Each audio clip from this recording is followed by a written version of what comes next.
Ketika saya belajar proses manifestasi secara sadar menggunakan kerangkanya Neville Goddard, saya tuh langsung kayak mendapat berbagai pencerahan di kanan kiri yang sebelumnya saya nggak dapetin ketika saya belajar proses manifestasi menggunakan kerangkanya old generationnya Law of Attraction. Kalau teman-teman pengen tahu tentang gimana sih cara manifesting ala Neville Goddard ini, atau yang mungkin dikenal dengan Law of Assumption, atau bahasa Indonesianya hukum asumsi, yuk langsung disimak aja ya videonya. Hello and welcome, saya Nia. Buat teman-teman yang baru pertama kali datang ke channel ini, di channel ini kita akan banyak banget ngomongin tentang berbagai sudut pandang proses manifestasi, cara menggunakan Law of Attraction, selain itu juga tentang pengembangan diri dan spiritualitas universal. Jadi kalau teman-teman tertarik dengan berbagai topik tersebut, silakan di-subscribe di channel ini. Oh iya, pengumuman tambahan lagi, saya juga punya berbagai resources untuk membantu teman-teman dalam mewujudkan apa yang menjadi goal dan impian teman-teman di dalam hidup menggunakan kerangka Law of Attraction. Teman-teman bisa lihat detailnya di description box di bawah ya. Oke, kalau gitu langsung aja kita bahas sekarang tentang Neville Goddard. Saya akan cerita sedikit ya mengenai latar belakangnya Neville Goddard. Neville Goddard ini merupakan seorang berkebangsaan Amerika. Beliau datang ke Amerika dari Kepulauan Barbados. Dan ketika pertama kali menginjakan kaki di Amerika, Neville Goddard ini sebenarnya berprofesi sebagai dancer, sebagai penari. Neville Goddard kemudian meniti karir sebagai pembicara, sebagai guru manifesting setelah belajar proses manifesting dari seseorang yang bernama Abdullah. Sayangnya nggak banyak literatur tentang Bapak Abdullah ini. Jadi kita memiliki keterbatasan mengenai sebenarnya gurunya Neville Goddard ini siapa sih.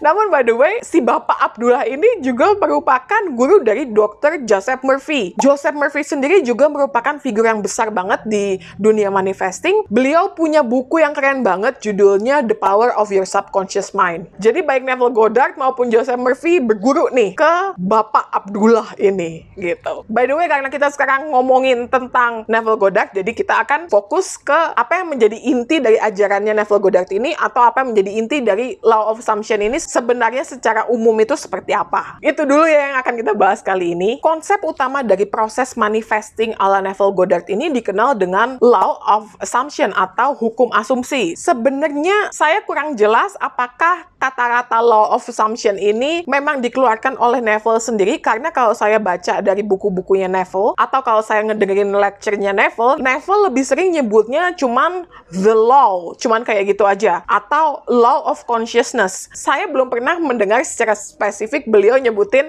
law of assumption, tapi memang beliau sering ngomong tentang assume kayak gitu ya. Jadi memang beliau sangat mengetengahkan pada pembentukan asumsi kita sehingga menjadi belief kita, sehingga bisa kita lihat di realitas fisik kita.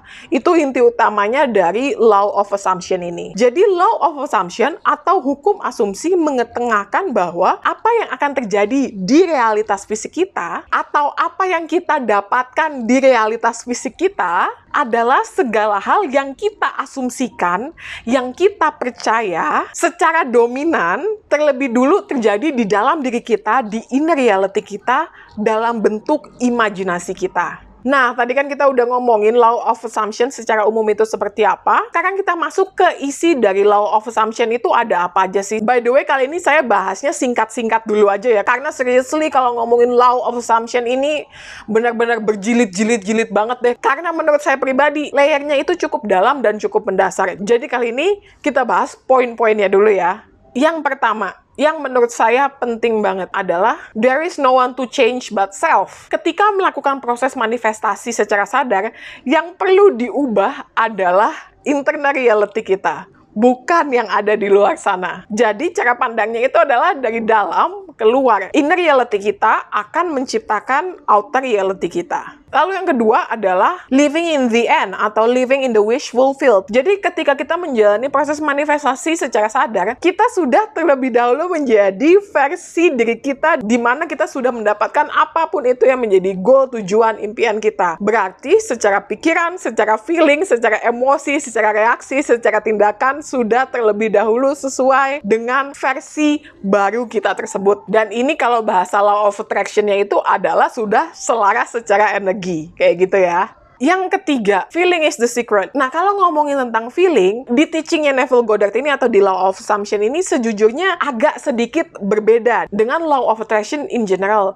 Karena apa? Karena ketika ngomongin tentang feeling, Neville nggak serta-merta ngomongin tentang high vibration atau tentang vibrasi yang tinggi dan segala emosi yang tercakup di dalam vibrasi yang tinggi tersebut. Ketika ngomongin tentang feeling is the secret, Neville lebih mengetengahkan, lebih menekankan tentang naturalness, tentang perasaan natural ketika kita sudah mendapatkan goal atau impian kita tersebut. Yang keempat, yang menurut saya nggak kalah pentingnya adalah mental diet. Mental diet itu kalau bahasa zaman now-nya itu self-talk. Bahasa lainnya sering juga disebut dengan inner conversation, inner dialogue. Intinya percakapan yang terjadi di dalam diri kita, terutama yang terkait dengan apa yang kita mau manifestasikan di dalam realitas fisik kita. Karena mental diet atau inner conversation ini sebenarnya itu kayak afirmasi, tapi afirmasi yang kita biasanya nggak sadar, bukan afirmasi yang kita ucapkan secara sadar. Karena itu kita benar-benar butuh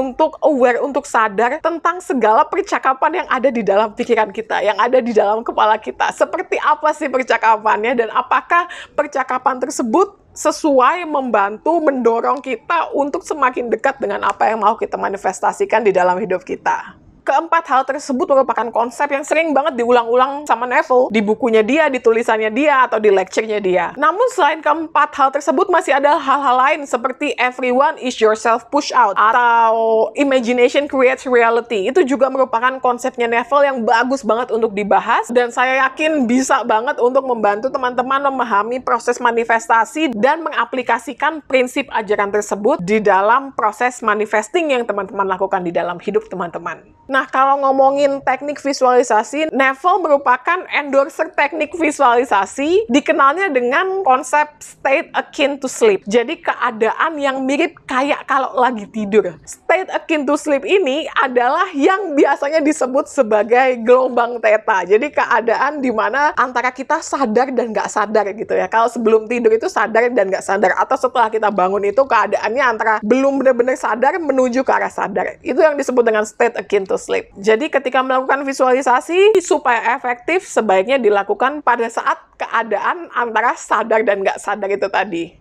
Gimana menurut teman-teman sekilas tentang Law of Assumption atau hukum asumsi ini? Teman-teman boleh banget untuk sharing pendapat teman-teman di kolom komentar kalau ada yang mau ditanyakan tentang Law of Assumption atau Neville Goddard ini. Dan saya juga masih akan banyak banget ngebahas tentang konsep-konsep dan tekniknya Neville Goddard di video-video ke depan. Karena seriously, mempelajari sudut pandangnya Neville untuk memanifestasikan goal atau impian di dalam hidup saya itu benar-benar change life, merubah hidup banget.